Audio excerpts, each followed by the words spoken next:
Uongozi wa klabu ya Simba leo Julai 16 mwaka 2026 umetangaza kuachana rasmi na wachezaji wake 7 kuelekea maandalizi ya msimu mpya wa mashindano wa mwaka 2026 mwaka 2027.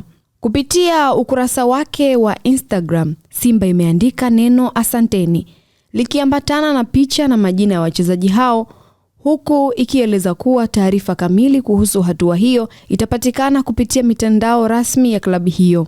Wachezaji waliotangazwa kuondoka ni Kamo Karabo, Nabi Kamara, Edwin Balua, Joshua Mutale, Awesu, Omari na Moussa Kamara. Hatua hiyo ni sehemu ya mabadiliko ya kikosi yanayofanywa na Simba kuelekea msimu mpya wa ligi na mashindano ya kimataifa. Baadhi ya nyota hao walikuwa sehemu ya kikosi cha Simba katika msimu uliomalizika, huku wengine wakichangia katika mashindano mbalimbali ya ndani na kimataifa. Hii ni Ayo TV Sports, mimi ni Gladness Joseph.